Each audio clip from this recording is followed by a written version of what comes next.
नमस्कार दोस्तों, मेरा नाम है विमल सिंह बालाजी। स्टडी अड्डा में आप सभी का स्वागत है। आज तारीख आपकी 9 अगस्त 2023 की है। एक नोटिफिकेशन आज से कुछ दिन पहले जारी हुआ था जिसमें आप ये नोटिफिकेशन देख रहे हैं। ये सेम वही नोटिफिकेशन है, परंतु इस नोटिफिकेशन में कुछ संशोधन किए गए हैं। उसी को लेकर के आज 9 अगस्त 2023 को ये नोटिफिकेशन जारी हुआ है। तो क्या संशोधन है उसकी बात इस वीडियो में हम करेंगे। सबसे पहला संशोधन किया गया है कि जो पहले आपने नोटिफिकेशन देखा होगा उसमें जो परीक्षा की डेट लिखी थी उसके सामने ये लिखा था कि पुरुष अभ्यर्थियों का पेपर इस दिन होगा और महिलाओं का इस दिन होगा, परंतु यहां पर उसमें संशोधन करके एक वर्ड जोड़ दिया गया है कि महिला अभ्यर्थियों को छोड़कर शेष सभी अभ्यर्थियों का पेपर ये आपका पहली पाली में होगा। और यहां पर देखेंगे तो महिला अभ्यर्थी जो हैं उनके लिए सेकंड पाली में रखा गया, यानी कि इससे पहले जो था वो थर्ड जेंडर को शामिल नहीं किया गया था, केवल पुरुष के लिए इधर लिख दिया गया था, महिला के लिए उधर लिख दिया गया था। तो ये अब इसमें संशोधन किया गया है। यहाँ पर क्या वर्ड जोड़ दिया गया है, महिला अभ्यर्थियों को छोड़कर शेष सभी अभ्यर्थी। ये खाली संशोधन पहला संशोधन हुआ। दूसरा संशोधन आप देखेंगे नीचे, बाकी ये सारी चीजें पहले कॉमन बता चुका था मैं कि कल 10 तारीख को प्रवेश पत्र डाउनलोड करने का प्रोसीजर हो जाएगा और पासपोर्ट साइज जो फोटोग्राफ है वो आपको जो है अपलोड करनी पड़ेगी उसके लिए। तो वो हम बता चुके हैं। हम सीधे पॉइंट नंबर 6 पर पहुंचते हैं जो एक्चुअल संशोधन हुआ है। तो ये है वो एक्चुअल संशोधन।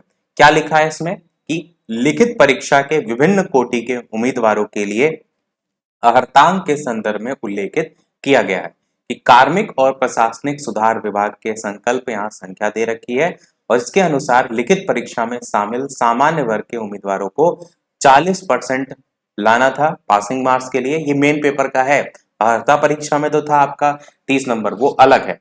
तो उम्मीदवारों को जो सामान्य वर्ग के उनको 40%, पिछड़ा वर्ग के उम्मीदवारों को 36.5%, अत्यंत पिछड़ा वर्ग के जो उम्मीदवार हैं उनको 34% और अनुसूचित जाति अनुसूचित जनजाति महिलाएं और निःशक्त दिव्यांग उम्मीदवारों को 32% जो है वो न्यूनतम अर्हतांक प्राप्त करना अनिवार्य होगा। ये अभी भी है, परंतु एक कंडीशन और जोड़ दी गई है। ये है संशोधन कि अन्यथा वे परीक्षा से बाहर हो जाएंगे के साथ निम्नलिखित संशोधन है। और संशोधन क्या है, परंतु कुल रिक्तियों अथवा कुल अभ्यर्थी दोनों में से जिसकी संख्या कम होगी उसके कम से कम 75% तक जो निम्नतर पूर्णांक है उसमें अनुशंसा भेजने के लिए आवश्यकता अनुसार उक्त अर्हतांक अभ्यर्थी हित में इस हित तक शिथिल रहेगा को सम्मिलित किया जाता है। कहने का मतलब यह है कि आपने देखा होगा जो उच्च माध्यमिक है उसमें जितनी टोटल पोस्ट हैं उतने आपके आवेदन भी नहीं आए हैं। तो इन्होंने ये कहा है कि ये जो हमने यहाँ पर न्यूनतम परसेंटेज जारी किया है, अगर कंडीशन ऐसी क्रिएट होती है कि अभ्यर्थी उतने पास ही नहीं हो पा रहे हैं, इस कट ऑफ को हम उसके अकॉर्डिंग क्या कर देंगे, कम भी कर सकते हैं। वही चीज लिखी, शिथिल भी किया जा सकता है। और ये बेसिकली फायदा होगा अब देखेंगे तो अपर प्राइमरी में ही, क्योंकि प्राइमरी में तो वैसे इतने आवेदन हुए हैं तो वहां पर तो चांसेस आपके बहुत ही कम रहेंगे। तो वहां पर तो इसी कट ऑफ के अकॉर्डिंग ही काम चलेगा। इस कट ऑफ क्या, वो तो ऊपरी कट ऑफ से ही आपका सिलेक्शन होगा, परंतु अगर नीचे कट ऑफ का जो फर्क पड़ेगा वो पड़ेगा अपर प्राइमरी में, जहां पर आप देखेंगे कि जितने टोटल पोस्ट हैं उससे कम अभ्यर्थियों ने आवेदन किया है। तो ऐसी कंडीशन क्रिएट होगी कि बाई चांस जो जनरल कैटेगरी 40% पासिंग मार्क्स वाले अभ्यर्थी की जगह 35% वाले अभ्यर्थी भी लिए जा सकेंगे।